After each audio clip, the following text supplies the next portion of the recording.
Welcome, welcome, welcome. Welcome back. Welcome to the Revolutionary Baddies podcast. I am one of your hosts. My name is Dee Dee. I'm Brittany. And welcome back We're to at episode our 11. Faithful listeners. Mm-hmm. And welcome to our new ones. Absolutely. This is an exciting episode because we're kicking off a specific series. Yes. Whereas if you've been listening throughout the season, throughout episodes 1 through 10, we've kind of bounced all over with different subjects because there's so many things to hit up. And a lot of times we're inspired by something that's going on. So we jump on that topic. But it is Black August. First of all, Happy Black August. Happy Black August. Happy Black August. We are here. We've been waiting for this month. Yeah. And it's great. Today is August 2nd. Yeah. Yes. So we are coming in on the second day. And we have a specific series that is a part of this road to Black August in the Park weekend. Yes. Black August in the Park weekend is an annual celebration, commemoration of the Black August tradition. Mm-hmm. And it's powered by Black people that really want to see joy in our community, and while also commemorating our history, long legacy of struggle and resistance. And Brittany, you've been going to Black August in the Park Day one. Day one. I don't think I realized that I wasn't at the first one. I thought I was. See, I mean, when I went to the first one, I didn't know what it was. It was just like, Black people gonna be in Durham Central Park. Pull up. I was like, all right, bet. Yeah. So I pulled up. Mm-hmm. And that was in 2015. So this is the 10-year anniversary. 10 year. And the first one, That's when you was in the shower cap. The shower cap was the second one. Okay, that was my first one. Yeah. The shower. Okay, so we're throwing out some things. During the 2016 Black August in the Park, which is held outdoors for anyone who doesn't know about it, it was rain in the forecast. Yeah. And I still had creamy crack in my head at the time. And I was a mold girly, so I was, putting the molds down tight. And I packed a shower cap in my purse because I was like, it was hot. I'm not taking a raincoat. Yeah. I'm not taking an umbrella because for the most part the day was gorgeous and sunny. And I was like, for that slight chance, I'll just pull out this shower cap. Right. Well, it did end up raining. Poured. It did. Yeah. And niggas wasn't trying to leave. And that was how beautiful the celebration was, that it cleared out a little bit, but it was still a good crowd that stood under this covering at the park. Yeah, the pavilion until the rain stopped. And it was still some drizzles, but I pulled out that shower cap. Yeah. Because as a Black woman, I was going to protect that mold. Had to. I mean, and there's an iconic photo somewhere of you dancing with the shower cap. I think it's like it was like a Soul Train line. It was a Soul Train line, and I came down with the shower cap on. Absolutely. Period. Absolutely. I remember that year being the first time that the BYP 100 chapter, we had just started that year. So it was like one of our first opportunities to like engage with a large amount of Black folks in one space from Durham. Yeah. And it was a great experience. I learned a lot. We were able to talk a lot to a lot of people about what's going on in the community. And Black August in the Park is one of my favorite traditions of Durham. Absolutely. Every year I look forward to it. I mean, I started my days coming to Black August as a young hot girl in her 20s. Yeah. And within a couple years, I was pregnant, toting that belly around Black August in the Park. Yeah. Next year, I'm there with my baby, breastfeeding in the park. Yeah. So and now my daughter is like fully aware of the festival. She's looking forward to it. So it's really been such a significant portion of my adulthood. Black August in the Park has been the tradition. And it is the tradition that introduced to me Black August in general. As much as I've always been into Black history, have a degree in African American studies, a minor. I did not, at no point did I learn about the Black August tradition. We definitely talked about, obviously, the Panthers, political prisoners, but I never knew about the Black August tradition specifically. Right. Yeah. So just to say, if y'all like, why y'all saying happy Black August? Like, what is significant about it? Like, don't feel any shame about not knowing what it is, because it number one, it's a fairly new thing, but also it's making a resurgence, and we want to be a part of the resurgence. And shout out to the founders of Black August in the Park. Yes. For bringing this to life, because I remember at the first Black August, and maybe the second and third one, they had a table where you could write letters to people in prison. Yeah. And I went and I did a letter, but I still wasn't connecting it to this like larger tradition that it was based in. And so it forced me to learn more about it. So it is full circle to now be here with such a special announcement. Special delivery. I wish I had the flex bomb. Okay, that's our attempt. Dee Dee, tell the people at the end of this Black August series that we're doing via the podcast, what is coming up for Black August in the Park weekend? So Black August in the Park, again, this is their 10th year. So they want to do it really big. And so there will be an entire weekend dedicated to the Black August tradition and here in Durham. And specifically, the ocean, as it relates to Revolutionary Baddies podcast, we have been invited to host a live show. Woo! Completely dedicated with a studio audience. Live audience, in-person event. Ooh. Teaching the people about Black August. Yes. The history of it, why it's significant, the continuation of the resistance and the rebellion, and also holding this overarching question for our listeners and also for the people that will be present at the show. What is the new Black community? Gotta have it. So we are over the moon, first of all. First of all. We are over the moon. I'm starting to see spaceships on bank. I mean, we've been celebrating for a while, and we've been working on this for a while. Yes. I started having these conversations with them in January. Yeah. Because I felt that it was absolutely imperative, especially for the 10th year of this tradition, of this Black tradition in Durham, that we be intentional about the education, the political education component that is part of the Black August pillars. Yeah. It is what we are literally mandated to do as people celebrating the Black August tradition. Right. So it's here. It's been in the works. It's happening.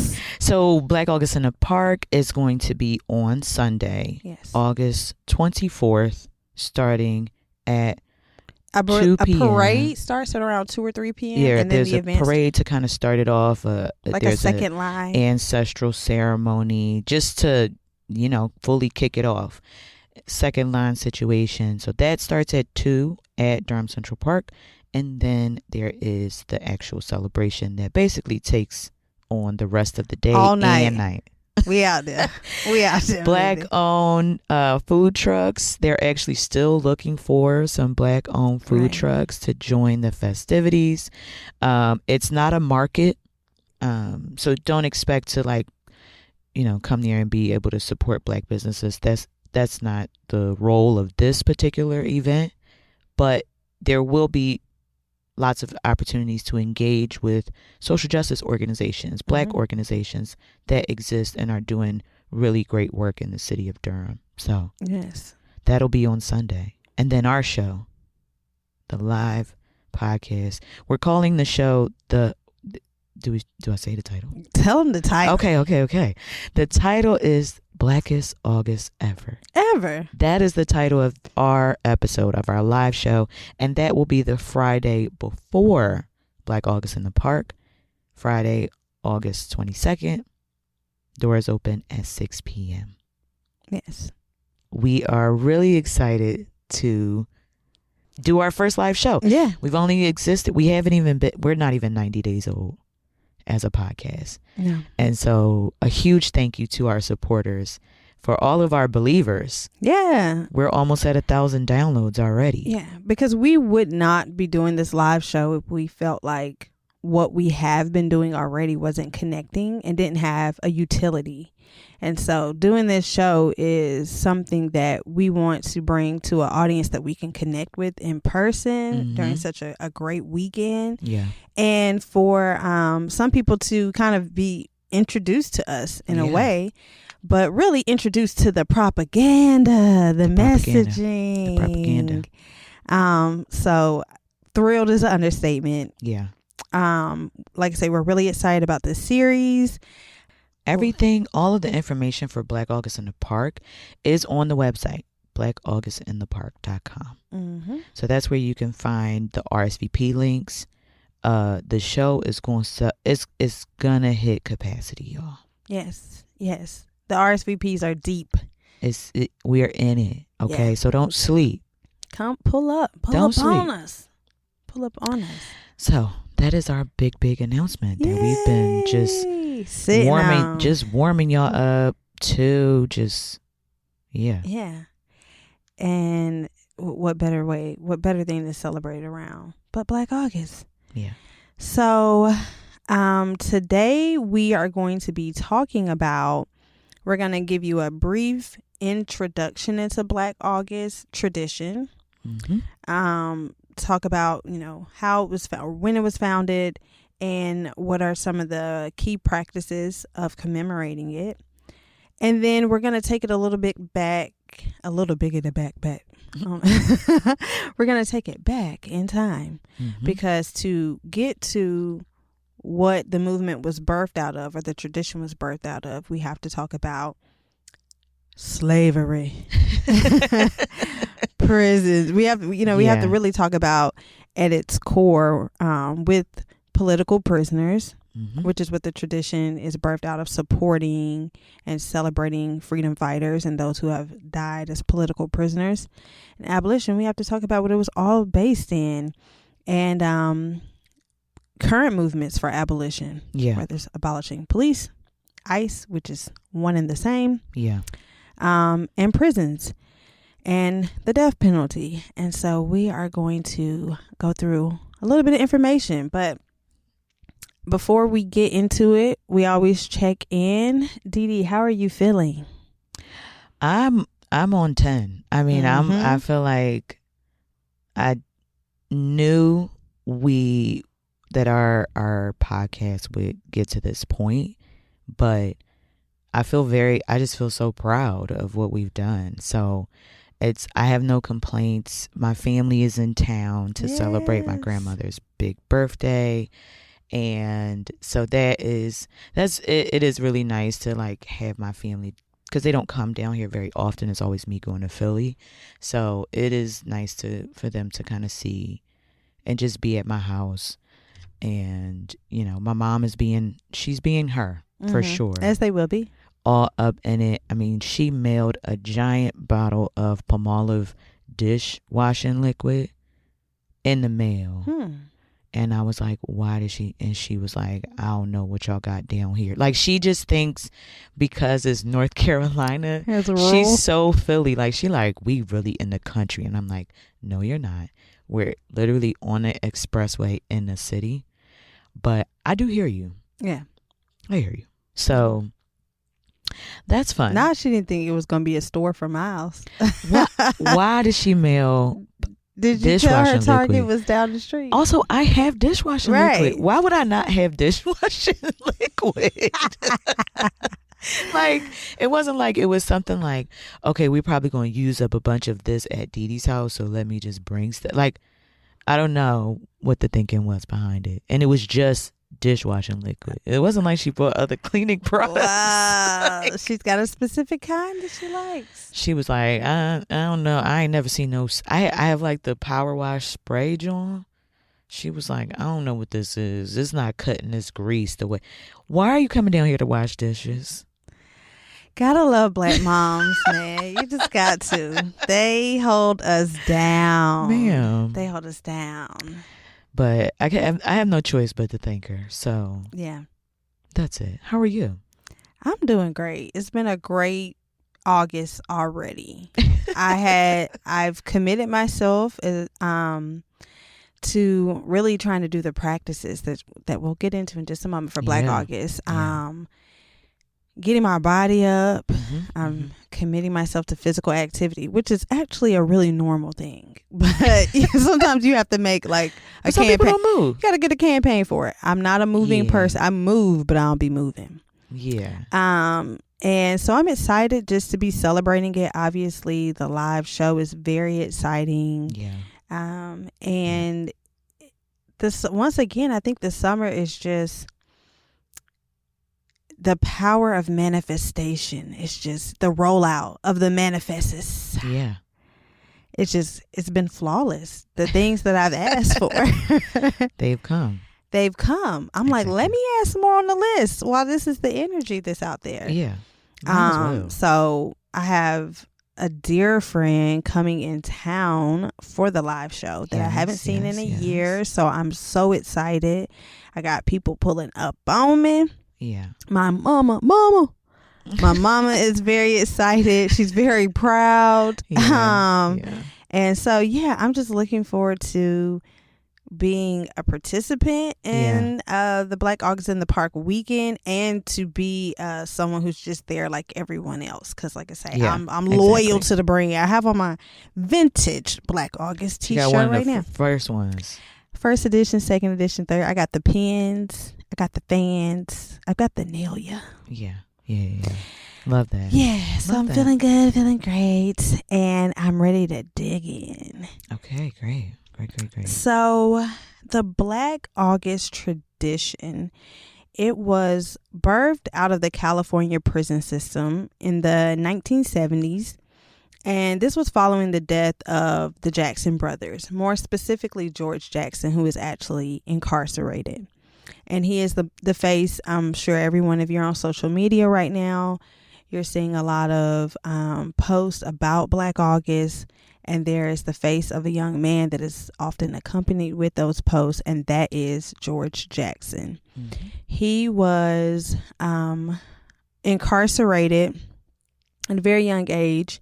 And he was given a 1 to lifetime prison sentence, a 1 year to lifetime prison sentence. So pretty much they were like, we'll let you out whenever. Yeah. And he ended up becoming radicalized in prison. I put quote unquote radicalized, but he ended up more so becoming politicized. He started to study. He was a Marxist-Leninist, and he eventually, throughout his time, he went from, I would say, pretty unevolved as far as consciousness, Black consciousness, to someone who was a field marshal for the Black Panthers Party in prison. And founder of an organization in prison to really ask for reform, fight for abolition. And he was ultimately assassinated on August 21st, 1971. This is following the death of his brother the year before on August 7th, who basically ran up in a courthouse with some guns and demanded the release of some people who were on trial, and of course in response to his brother's inhumane treatment in prisons, and he was gunned down during that. So 2 Jackson brothers were killed in August, just a year apart, and George Jackson's legacy is lasting. He's one of the most well-known Black political prisoners in the world. He's the author of Blood in My Eye, which he wrote while he was incarcerated. And the Soledad Brothers. Which is the other book that talks about him, his brother, and one other person is part of the Soledad brothers. Yeah. And Soledad was the prison that he was at during some of his time. So those were more so a series of letters, really personal letters to his family and to his brother Jonathan, and letters to his attorneys, and then Blood and by Eye was written and released after he was assassinated in prison. Mm-hmm. And John, who is George Jackson's brother, Mm-hmm. Again, he was killed in the courthouse when he was, really resisting, and took armed resistance seriously at the site of struggle, which is at the courthouse. And apparently it was alleged that the gun or guns that was found with John Jackson belonged to Angela Davis. Oh. And that was how she was first arrested. They were already kind of following the FBI, and them were already kind of following many members of the Black Panther Party at the time, and that those that supported the Black Panther Party. And so that was part of Angela Davis. That was the reason for Angela Davis. I did not. Arrest and I feel like maybe I read that before, but I did not connect that when I was looking into this. Aha. Yep. So that is how those people are connected, and it really sparked an emphasis on the political prisoner, especially black political prisoner movement in the U.S. Like I say, to get into talking about prisons and political prisoners, as we mentioned, we kind of have to go back in time and talk about slavery, which is always, you can't escape it really in any discussion about the problems of the modern world, whether it be capitalism, wage theft, exploitation of any sense. In this country, so many things are rooted in the institution of slavery being a part of the foundation of this country. Yeah. And because we have never really reconciled with slavery, we still deal with the rot of it and the manifestations of it today. Yep. And so in August, which the Black August celebration was kind of expanded from just this way of commemorating political prisoners and the death of Jonathan and George Jackson in August, it kind of became something about this larger movement for Black resistance, and or notable events that have happened in Black history in this country. Yeah. And so one thing was in 1619, the first slave ships arrived to the United States, not the Americas as far as North and South America in general, but to the shores of what is now the U.S. And that's when the first enslaved Africans were brought here. So that was in August of 1619. Just to throw out there a couple other things in August while we're on it. The beginning of the Haitian Revolution, Nat Turner's Rebellion, which I believe also kicked off on August 21st, I believe of 1831. The March on Washington was in August. The infamous Watts riots were in August. And also that is the birth month of Marcus Garvey and Fred Hampton. There's also been historically moments in the Caribbean independence movement where there have been specific things that have happened in August as well. Yeah, so it's a popping month for us. It's a popping month, both in the tradition of, the Soledad brothers, but even prior to. Yeah. So that's why we honor August. Yeah. So the first enslaved Africans were brought here, and from there was not immediately, but definitely well into the 17th century and at its peak in the 18th century, there was an abolition movement that formed right along with slavery. Yep. Because people, history isn't one dimensional. It wasn't that people were always for it or always against it. There was always some tension with this ideal of slavery, particularly how chattel slavery formed and really became codified. And this ideal of, indentured servitude or capturing people and capturing an enemy and enslaving them, and people actually being born into slavery and essentially being chattel. And so the abolition movement to end slavery was the biggest abolitionist movement to ever exist in the United States. Mm-hmm. And honestly, all of the abolition movements that have come from it have really been to counter the manifestations of slavery, which is policing, which was rooted in slavery. And prisons. Right. Yeah. Right.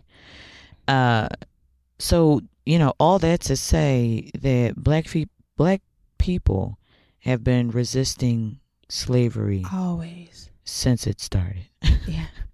Always. We have always been resisting slavery. Yes. We have always been resisting police, and we've always been resisting prisons. Yeah.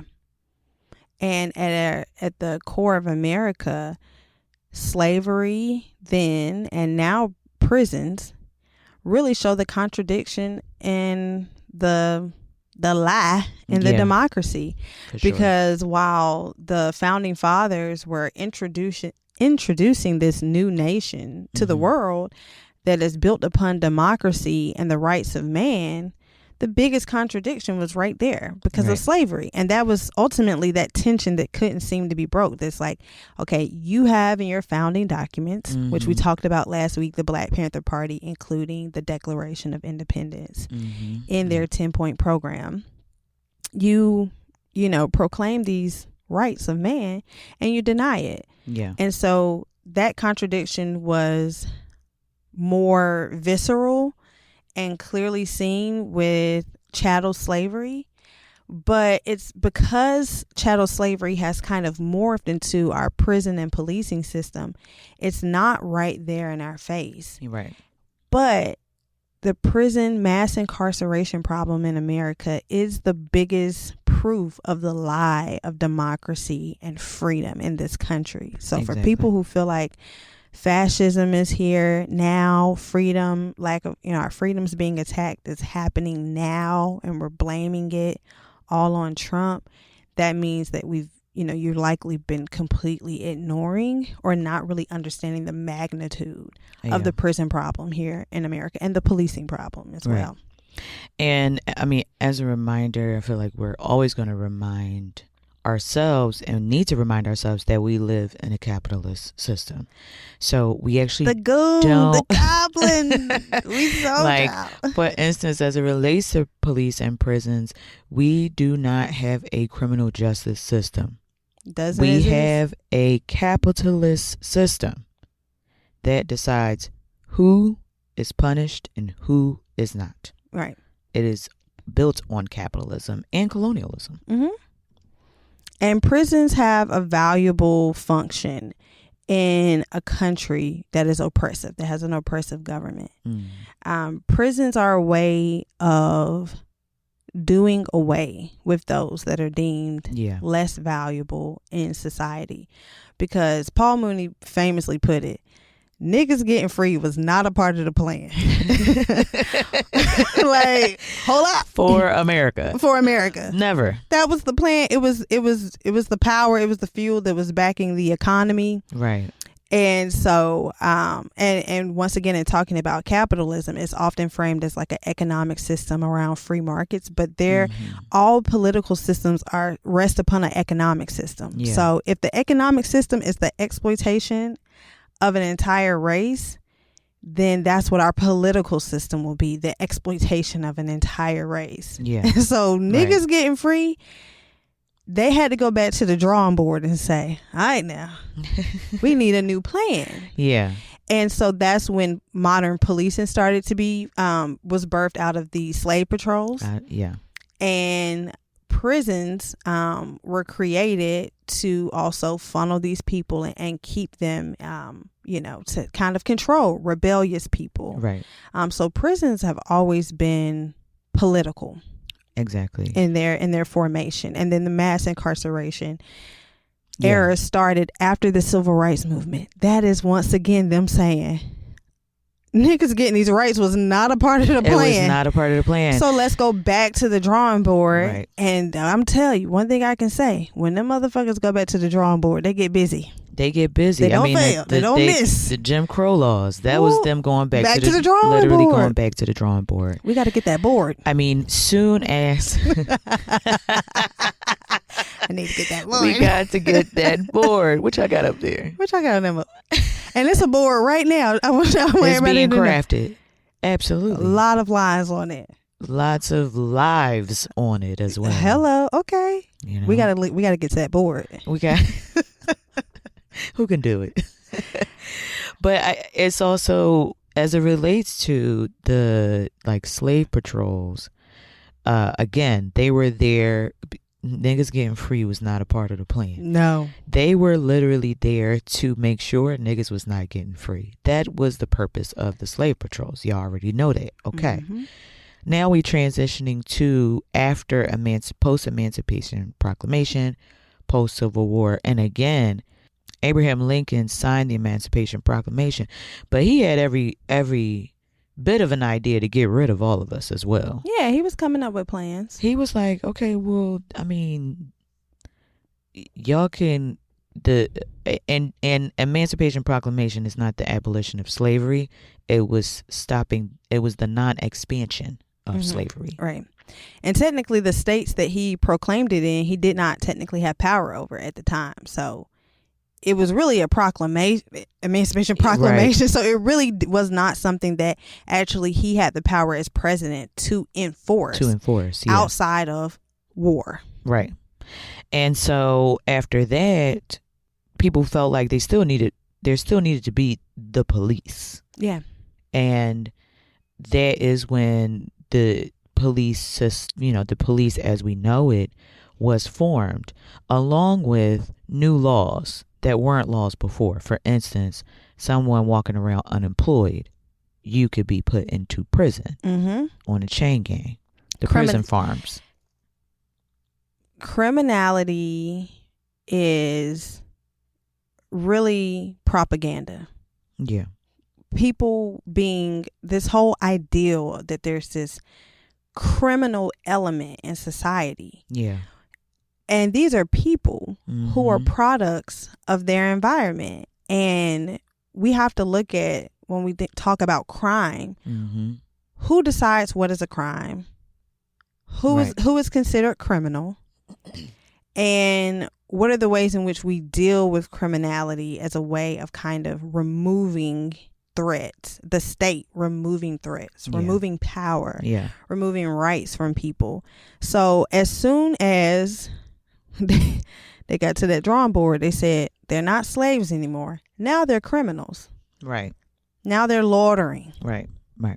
I mean, as if, what else are you going to, being jobless, like, you own the means of production. You are the jobs. You have to hire me for me to work. Correct. Right? Correct. I haven't been allowed to build an economic system or a community that I can work in. And so criminality is about being able to assign a title to a certain group of undesirable people and then control them and funnel them in ways through that. And so the police are there to not protect people from criminals, but to turn regular people into criminals. So Black August has a tradition, again, as we've been saying, and there are 4 main pillars of the Black August tradition.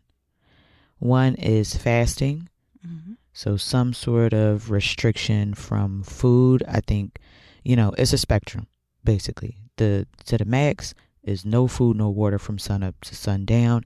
And there's specific days, for instance, the day that John Jackson was murdered. That's a day where it's 24 hours of fasting. My fast, well, let's go through them and then we'll say what we doing. My fast. So that's the first principle. The second one is study. Reading about prison rebellions, reading George Jackson. Blood in My Eye is a classic for Black August month to read, along with many other books. Many of the books that we have been talking about and that are linked in our show notes. But taking some time to actually study. Yeah. The Black Panther Party required everyone to read 2 hours every day. Got to. Look, I was going to pivot. Well, not pivot from that, but talk about something that me and Dee Dee had talked about. When we were talking about the women in the party. Yes. And how when I was reading Elaine Brown's book, she was saying that sometimes there were so many women recruits because they actually would do the reading. And a lot of the men would be like, I'm not doing that for 2 hours a day. But it was a way of weeding people out about being disciplined. And that's what the Black August tradition is ultimately rooted in, is being disciplined. Yeah.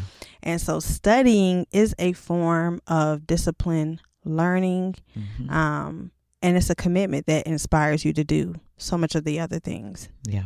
Knowledge is power. And train is the third principle. So that's some sort of physical activity that is really training your body to be prepared for the revolution, essentially. And then our last principle of the Black August tradition is fight. And that represents the organizing that has always needed to be done, the activist work, mobilizing, advocating for the freedom of political prisoners, and for it could be many things, but really because it started through the prison movement of about this country, abolition. That is what the fight is for. Yeah. And speaking about, joining organizations, or like what fight to be a part of, like I say, there's so many different we have battles on so many different fronts. Right. But when we are talking about prisons, policing, abolition is one of those things that we have to talk about more in our community. Yeah. Because of our relationship to mass incarceration and enslavement, and how the mainstream media has done a really good job of painting abolition as this impossible thing. Right. And at one point during slavery, to someone talking about abolishing slavery, like, are you crazy? That is America. That's like saying abolish jobs or the factories or anything. People looking at them crazy, like, this is how our economy works. This is how our nation moves forward. And so they've done, the mainstream media has done a really good job of making, when people talk about abolishing the police, even Black people are like, what would we? People think the purge. Yes. Immediately.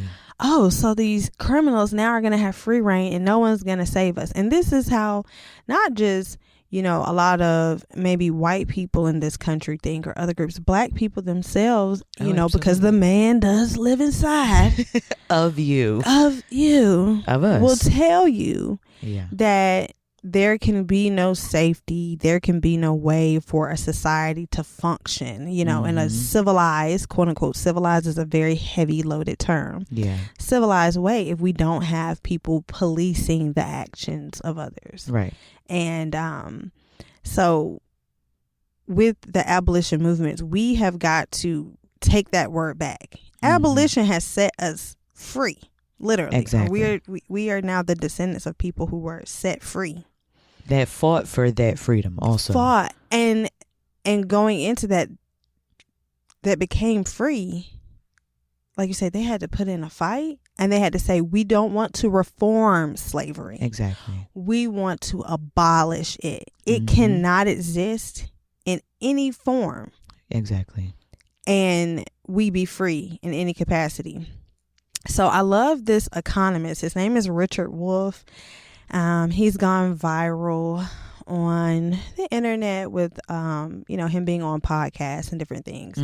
But I believe he's the descendant of a Jewish family from Europe. I think his father was from France and his mother from Germany. So his parents pretty much fled during the Holocaust, came here. But anyway, he did the perfect example of reform versus abolition. And I'll post the clip when we post for this episode. But he pretty much said that there were two groups of people who were horrified by slavery. The first group felt like, they saw the cruelty of slavery, the inhumane treatment of people, and they said, we've got to do better than this. Like, you're separating their families, selling off their children, not clothing them properly, giving them terrible diets, not adequate housing, their cabins, they're laying in shacks. The conditions. There has to be a better way to treat these people, as they are enslaved. And let's pass some laws. You don't sell off a child, or let's have some different ideals about how slavery is conducted. Yeah. And he said, and the second group was as horrified by slavery as they were by the first group. Yeah. Because they said, the problem is not the treatment of the slave, right, but that slavery exists in itself. Right. There is no bettering the housing for someone who is under oppression. There is no who's owned by another and controlled, and whose life is dispensable. Yeah. There is no bettering the situation of a slave outside of complete emancipation. Exactly. And I was like, that nigga spitting. Yeah. I mean, it's a big difference. I mean, one is like, you are okay with the idea of slavery existing in perpetuity and just and constant and hereditary slavery. That poverty will is so his and what he was actually talking about, when he did this speech, he wasn't talking about reform versus abolition. He actually was talking about the left. Oh. The Democrats. What he was saying was that the Democrats, the liberals, quote unquote, are the first group. Let's work on people's housing. Let's work on getting people Medicaid. Let's work on, which are great things. Like people who are impoverished, low income housing helps them out a lot. Food stamps help them out a lot. Medicaid helps them out a lot. But the leftists are saying they don't have to be in poverty in the first place. Right. We don't have to have a non-existent healthcare system in the richest country in the world. Right. We don't have to have capitalism because that is, look at that goblin.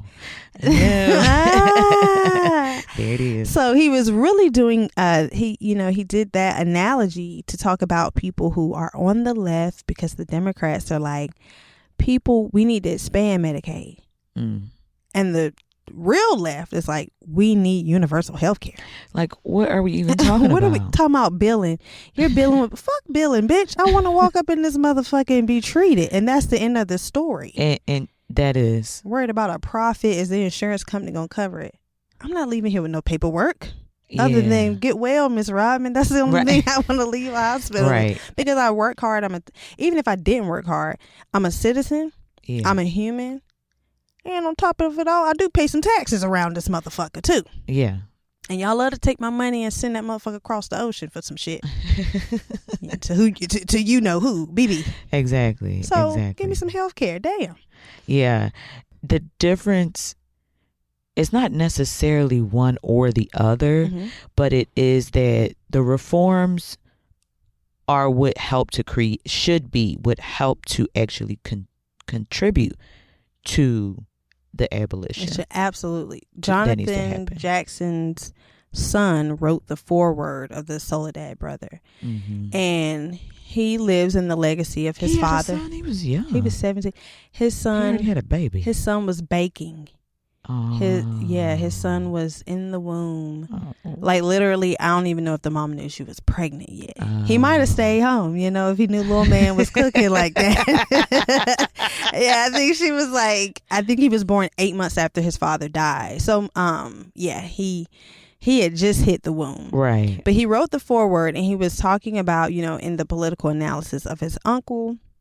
He was saying that reform you need reform, that we can't settle upon reform, like you said, but that reform is something that you need to improve conditions on the road to abolition. And so it's really about having a keen understanding of how reform is supposed to act, and that it's supposed to be a part of this gradual process of getting people their full rights and freedoms versus just like using it as a tool of status quo. And so often that's what happens in our political discourse. Yeah. and what is actually comes out of our legislative branch is that it's things to like maintain status quo versus actually push towards revolutionary change. Yeah. And revolution is a slow, long process. Yeah. So reforms are necessary in that journey. So that's part of the fight about being in abolitionist movements. Dee Dee, you are an abolitionist. I am. So what are some of you talked about it in episode 9 with your organizing experience, but you did the Durham Beyond Policing campaign. Yeah. And what are some other things that you've done work around with like policing? Yeah. One of the things with Durham Beyond Policing, again, it started as a campaign and is now its own organization. But when we first really wanted to challenge the construction of the $81 million police headquarters, it was really meant to be at the core of it. I don't know if we were all quite aligned around abolition at the time, but as we grew in our political understanding of policing in the city, in the South, and understanding what's possible. And what abolition does is gives space to imagining a new society. Yeah. What happens when, not just what happens when, right? I think that's part of also the barrier of folks seeing abolition as a possibility, because it's like, okay, well, what happens in this and what happens? It's like people go automatically into scenario planning. This was maybe 2019, might be 2020. And Durham Beyond Policing, we were actually going to like close up the campaign, the coalition. Like we were planning on just sunsetting it because we had done a lot of the work around our demands. We had won a lot of things, built the community that we felt like was necessary to continue to fight. But the campaign itself, we just wanted to kind of wrap that up and possibly give space for something new to start.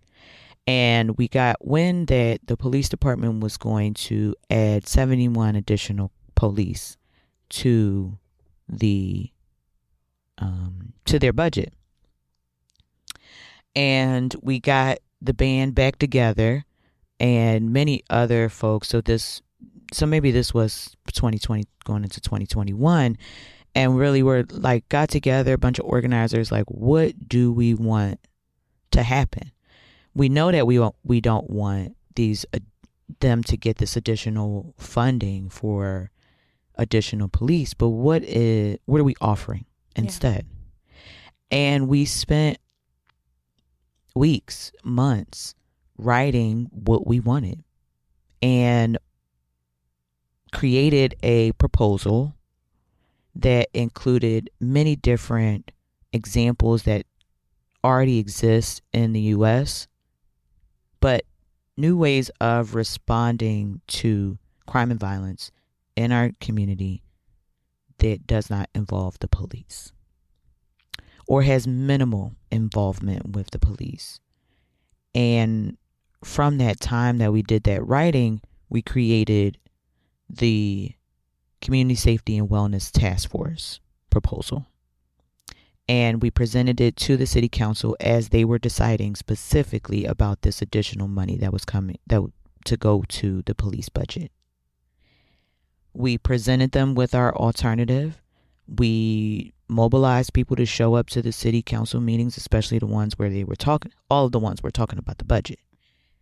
So that more of our people had eyes and ears on what decisions were being made and which ones were not. Mm-hmm.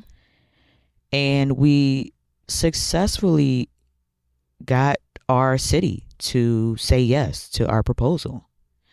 And again, this was fought for, but also the conditions, again, of Durham being a pretty progressive city allowed it to move forward. So both the make of the city, but also the organizing and work and time and labor and love that went behind writing this very large document. So we got the city to say yes to our proposal, but we also got them to say no to the 71 additional police. Okay. So that was a huge win. Still is. Yeah. And I mean, later on when they revised the budget, they ended up still adding some of the police to the budget, but we won as much as we could. From the task force was created, and we were a part of the criteria building for who's going to be on this task force. Yeah. We wanted to make sure that the youth were represented. We wanted to make sure that families or parents of those impacted by gun violence were part of this. We wanted to make sure there were organizers that were part of this. So we literally worked with the city to craft this criteria, because again, you can fight for a win, but you got to fight to keep it as well. Yes.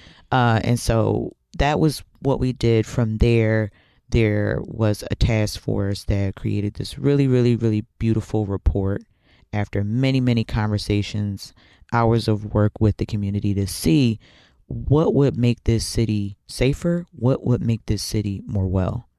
There is a community safety department that exists within the city, not with the police department, that is specifically crafted to develop alternatives to policing. Yeah. So we have HEART, yes, which is our holistic emergency response team, and they are social workers, people that are trained, mental health professionals, to respond to nonviolent emergencies. There is, at one point, we were building a restorative justice. Some work was happening around restorative justice, specifically around gun violence in the city. Some sort of resource center that families could go to, that kind of thing. So just to say that abolition work, it is not just erasing the police. It is the construction of something newer, something better, something more fitting for actually where we are as a society. Yeah, and it's so important that you use that word, alternatives. There's always alternatives to everything. Right. And we have to first believe it. Yeah. These things are not fixed. Yeah. Policing is not a fixed necessity, like say, to keep the country moving. Yeah. Prisons, we have to put in our mind that there is some way, because yes, we still do have to deal with people who commit crimes, and we still have to be able to handle some type of justice system. But like I say, we don't have a criminal justice system. Yeah, we have a capitalist system. When people say abolish prisons or end policing, that means that we have to come up with an alternative that actually is what we say we have, which is a justice system. Which is, if we're bringing, if we're having prisons in, and I was reading in Soledad Brother where they talked about that transition. Actually, it might not have been Soledad Brother. It might have been in Ta-Nehisi Coates' essay about mass incarceration, where there was this shift that happened from trying to rehabilitate prisoners. Yeah. And through funding, which is through having programs for them to learn, for them to master certain trades, for them to have just a better quality of life within prison, that there was a shift to say, actually, cut back on the amount of HVAC units, food and dietary programs, libraries, and opportunities for them to be educated, because education is rehabilitation. That's why when you came into the Black Panther Party, they wanted to take you from being someone in the masses who perhaps did not know revolutionary thought and actions, and they wanted to educate you to rehabilitate you into the person against what society has. The man. They were trying to rehabilitate the man up out of you. Right. And so these programs were intentionally cut as mass incarceration vamped up in the 1970s, because of people like George Jackson. Mm-hmm. When he came into prison, now George was in them streets. Yeah. He was not a political. Angela Davis was a political prisoner, in the sense of that she was an activist. Yeah. She was a freedom fighter, and she was incarcerated because of that. The police sought her out through COINTELPRO. George Jackson was robbing gas stations.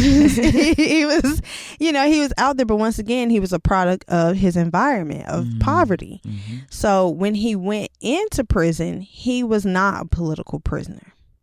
However, through the education that he saw and was disciplined enough to teach himself by reading and studying, and you can see that in his letters in Soledad Brother.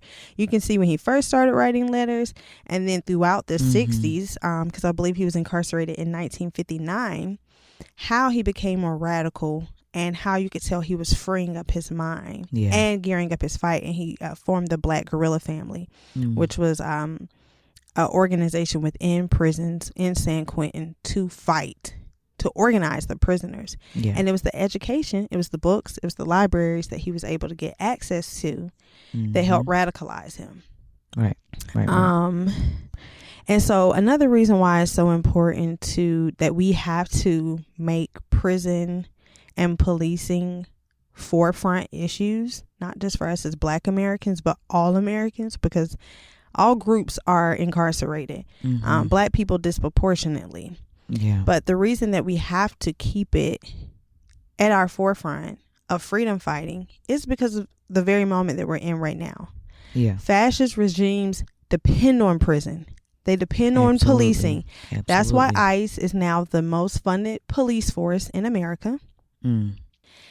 Because eventually a society like the United States, as George Jackson said in 1971, fascism is here. He didn't say I see it on the way. He said it's here. Yeah. It eventually turns into these type of authoritarian, totalitarian regimes. So Trump was long in the making. This moment was long in the making, because having these prisons, having these police force that are becoming increasingly militarized is all a part of them knowing that's a part of the drawing board. You got to have the muscle and the place to store these people, which Coates would refer to as the gray waste area of society, to throw these people. So one, quote unquote criminals, or who the larger society deems criminal, and then people who are freedom fighters, and you have to be able to throw them all in one place. And that political incarceration is a tangible form of state control. That was George Jackson Jr.'s words. It is a tangible way for the government to cut communication off between you and any organization you're a part of or any support group, and to isolate you and break you or kill you indiscriminately, which they can do through policing and through prisons. I was reading The Origins of Totalitarianism by Hannah Arendt. That's what I'm going to say. She was a scholar, an academic that wrote around the Holocaust, Nazis, and other movements in Europe at the time. And so in The Origins of Totalitarianism, one, go get the book. It's thick. Skim through it. Cover to cover is kind of crazy unless you can do it, but audiobook, whatever. And because it perfectly describes how we are in this moment today by looking at other countries and how they arrived to the road of totalitarianism.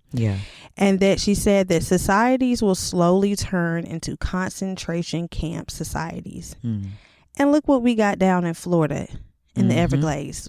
What are they calling it? Alligator, Alcatraz, or whatever. And we've had concentration camps in this country before via like the Japanese internment camps. So during these moments, they will bust out the concentration camp. And the way that they can kind of slowly ease it on us is like, this is a special prison. Right.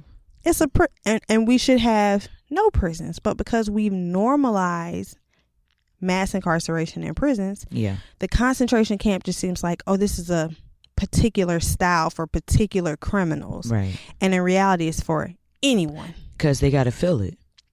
And they will. They have to justify it. I mean, that's part of everyone should be in the fight against the construction of prisons because it legitimizes them to exist. It legitimizes itself. Yeah. They're always going to get full. They're always going to need a women's center. They're always going to need a medical center. A juvenile They're always center. going to need a juvenile center. The man will always say that they're legitimizing the need for mass incarceration and the further mass incarceration, but it isn't the same energy put behind education. For instance, in California from 1980 to 2021, there were 22 prisons built in those years, in that just in the state of California. Wow. And one public university. In North Carolina, since the year 2000, there have been 3 new state prisons and 0 new public universities. And there it is. I mean, so if these things happening have to be like, this is what's happening. Fire alert. Hello. Hannah says in the book, she has a quote that I thought was really important. She says, "The insane mass manufacture of corpses is preceded by the historically and politically preparation of living corpses. The impetus and, what is most important, the silent consent to such unprecedented conditions are the products of those events in which a period of political disintegration Lord, that whooped my ass. Suddenly and unexpectedly made hundreds of thousands of human beings homeless, stateless, outlawed, unwanted, while millions of human beings were made economically superfluous and socially burdensome by unemployment. This in turn could only happen because the right of man, which had never been philosophically established, but merely formulated, which had never been politically secured, but merely proclaimed, have, in their traditional form, lost all validity. Once we normalize homelessness, people being outlawed and turned into criminals, once we feel like rights can be removed from a man because of an action, certain quote unquote inalienable rights, through this criminal justice process, we are preparing prisons which keep living corpses, and then it's only a matter of time before they can actually start rolling out and killing us. So it's a prelude. The prisons are a prelude to a country that is using force to control dissent. And it's a mirror. I mean, it's a mirror of the way that this country sees its own people. Just the mass incarceration rate, the amount of policing that we have in this country. There are over 18,000 police forces in this country, and we still don't feel safe. I was watching so more police is not the answer, y'all. I was watching the documentary last night on Hulu called Race Against Time. And it's a series that Hulu Disney does about certain natural disasters. So kind of like people racing against the clock. I watched one a couple days ago about the tsunami in 2004. But the one about Katrina I watched last night. And I've watched I've watched When the Levees Broke. I've watched the documentaries. I know about Katrina. But still seeing this documentary was such a reminder, and there were elements that somehow I missed or I just maybe didn't remember or blocked out of my memory. But one of the biggest things was seeing how these people it is apocalyptic. You look around, your city is the Mississippi River. They need food. They need water. The government, in the documentary, you'll see FEMA has failed. There's no plans to evacuate these people. They are evacuating the city. George Bush does not care about black people. Now, he ain't lying. That might have been the last time. A broke clock is right twice a day. That might have been the last time he was right. But he said he needed to say that. There was a failure, and you see this systemic failure happening. And the response to the people who were breaking into stores to eat and get water. Because people trying to overly do these images of them stealing TV, they were not rolling TVs. They did not have electricity. Their homes were in 4 and 5 feet of water. What did it? Didn't they call like the U.S.? They called in the National Guard. National Guard, yeah. And so the way in which they even admitted that these rumors would hit the media that the people were attacking the police. Yeah. And it stopped aid trucks from coming in. Does that sound familiar with what we're going through with Gaza? It was stopping resources from going in because there was this secret element of people who were agitating the police forces and a danger. Right. And so therefore, the people of New Orleans of all races, but primarily black, were criminalized. And the mass media was rapidly spreading lies that there was a sniper. Yeah. And so I love that the documentary dispelled that. But when it shows that what the government was doing to these people, calling the people refugees. Yeah. Refugees in their city. American citizens. But there was they brought in the army at one point. The army was actually they actually were doing a pretty good job because of how organized and structured they are in bringing in aid. But the National Guard came, they had guns, and there was a black, I think he was a colonel or something, who was the head of the force. He was livid. He's like, you're coming with aid trucks, but you're sitting on the aid with guns. People aren't coming up to the trucks. Right. You're supposed to be evacuating. He was yelling, put your motherfucking guns down. Granted, he was like, I have no authority over the National Guard. Right. He was the head of the army. I mean, he was like, put it down. Yeah. And so it just showed, it was so heartbreaking to see how people were being locked up. 10 people were killed by the police in the few short days following the aftermath of Hurricane Katrina. And vigilante groups also murdered black people to help the police. Rooted back into the slave patrols. These were ordinary people who tasked themselves to police and capture black bodies. Vigilante forces, aka regular people, came out with their guns with shoot to kill orders that were given by the governor of Louisiana at the time to the police. And vigilante groups joined, and it's that merger between the police and regular people who join. Right now, we see the recruitment with ICE. Yeah. It's a big push to pay off your student loans, and they're basically inviting vigilantes to come in. Yeah, people that already probably align with where they are. It has to be, and join policing, and also with Hurricane Katrina, just to bring some of the international solidarity that was possible, in response to Hurricane Katrina. Cuba was preparing an offer to send 1,500 doctors to New Orleans, and our country refused. Right. They refused. Cuban doctors that are heavily trained, prepared. They were not getting paid to go. This was going to be 100% voluntary, and Fidel Castro offered to send 1,500 doctors directly on the ground, not to a foundation, not to the Red Cross, directly to New Orleans, and the country refused.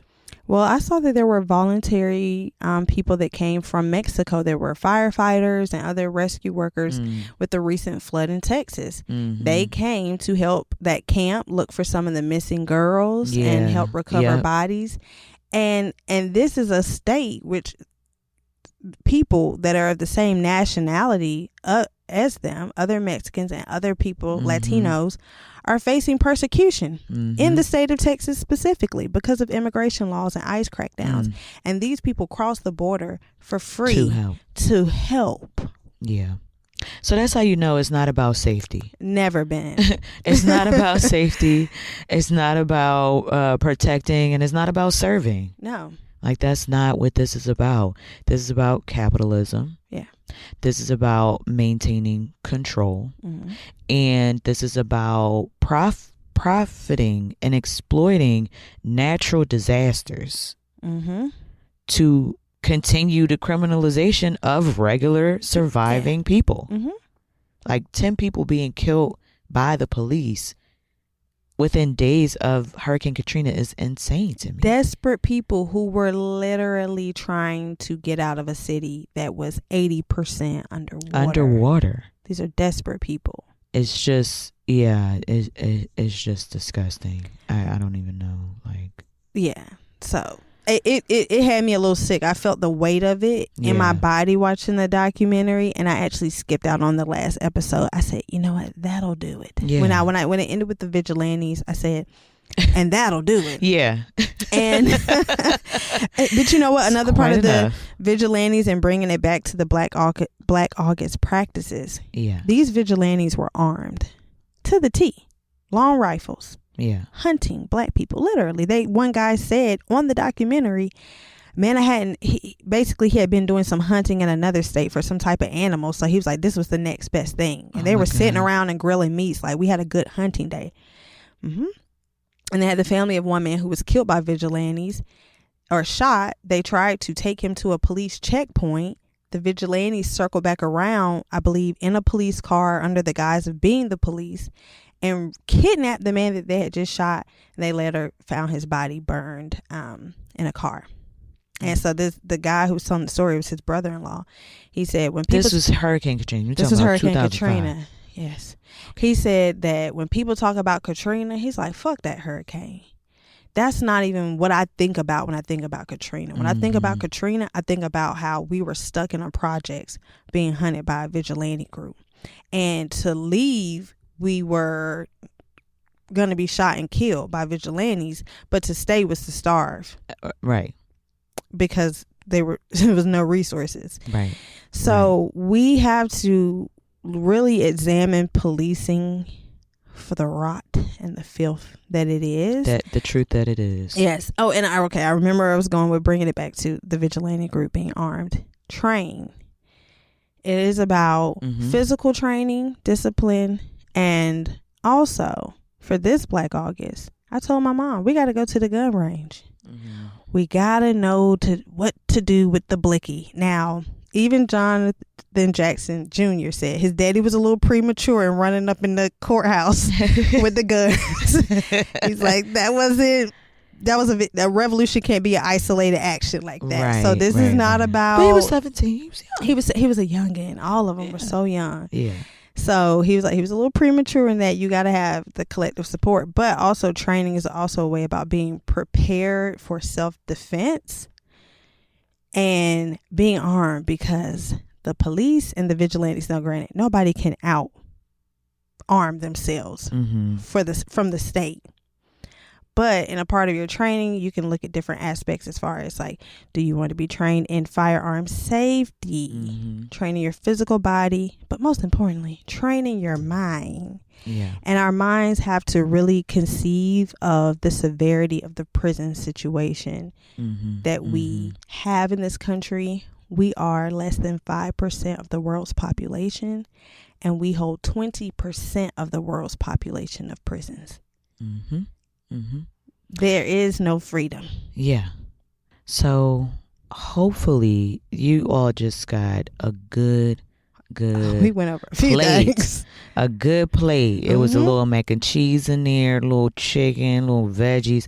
We tried to it is a big topic. Yeah. Obviously we want to go in more on what are the alternatives that exist. How do we work with what we have and push, organize, advocate, and build more. Yeah. Build what we actually need in this time. The police do not protect and serve. They respond. And they protect property of the state. Yes. But they are the first, they are the front door of incarceration and of the mass incarceration problem in this country. I mean, I could go on about quotas. I could go on like that. We could go on about. We didn't even go in on quotas. Prison conditions, which is what George Jackson talked about. Reading some of his letters. We didn't talk about Attica. No. Damn. It's so much. I mean, George Jackson, himself could be an entire episode, just because of his evolving political consciousness and the way he was able to organize he was never, once again, he was not a political person before prison. So the impact that he made was all while incarcerated, and of the 11 years, I believe 5 were in solitude. And he was still able to organize. So he reminded me, I don't need to have no excuses when it comes to getting organized. It can be done. Because this man did it and formed a movement in prison rebellions, spending years in isolation with horrific conditions, and talking about how the prisons would take you and break you. So even if you came in revolutionary, you didn't leave out that way. And that's why they do get political prisoners and throw them away into these places to break them. And even if you came in as a white man and you were, not racist, normal person, it would turn you to survive. You had to be groomed into being a racist. So we haven't gotten into a lot of things, but this is a great kickoff to Black August. Yes. Happy Black August. Understanding those principles: fast, study, train, fight. And you know what? We ain't going to give you all the answers, because what it say? Study. We told you, we gave you a little syllabus. Abolition movements, end of policing, Black August tradition. Got to go study and learn some more. But we are so glad that y'all listened. Yeah, thank you. And this is the first of this series. Like I said, we're going to be talking about political consciousness in our next episode. And then we are on the road to Black August in the Park weekend, talking more about imagining the new Black community. Yes. So hopefully our listeners that are based in Durham or making their way to Durham that weekend, come to the show. Come to the show. Please RSVP, because I'm telling you. Limited capacity. It is limited capacity and limited parking. Truly. So get it together, y'all. I want to see y'all there. Yes. We're going to have a good time. And it's more things. Go to Black August social media and website. You will see what the Black August in the Park. Black August in the Park. Yes. Got to say the park.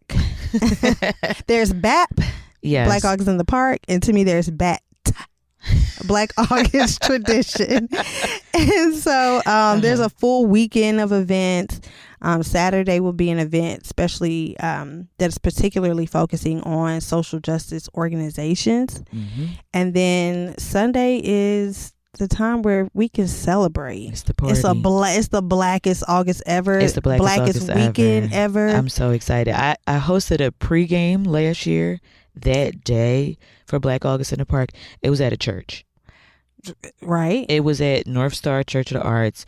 It was like very last minute, super low key. But some people will think like, okay, Black August in the Park, this looks cool, but what's happening? Like, what do I do? You are And so I just hosted a little thing. Like, we walked over to Black August in the Park together.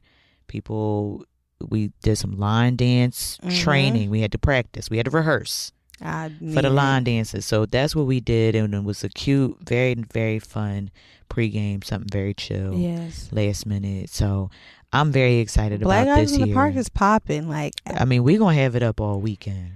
It's up. Come on now. It's up. They know how we getting down. I want my toes up. Like, me too. Go ahead and manifest it. And I'm going to get it. I got to. Not in the park, though. I don't Not in the park. Hold up. Wait. Nah. My family going to be in it. Then once it get dark. It's just a toe, That's all. So we're thrilled. We're so excited. Yes. Thank y'all for once again locking in for another episode. And let us know how the fasting, the studying, the training, and the fighting is going. What are you studying? What are you fasting? How are you training? The fast is kicking my ass on day 2. And how are you fighting? That's our question for y'all. This month. Just try something and let us know if you need ideas. You can hit us up on Instagram at Revolutionary Baddies. We also have a Patreon, so patreon.com/Revolutionary Baddies. We're on YouTube, Spotify, Apple Music, all the things. Please. And now we gonna be in your face. And we gonna be in front of you, looking good. Good. Butter, shea butter. What's one? Shea. Shout out. Shea buttery brown. Shea buttery brown. That's the compliment that we've gotten recently. Pretty brown. So we will be there. Please like, comment, subscribe, save, share, all the things. Call Revolutionary us, Beta. Revolutionary Baddies. Not call us. But yeah, thank y'all so much. Have a good one.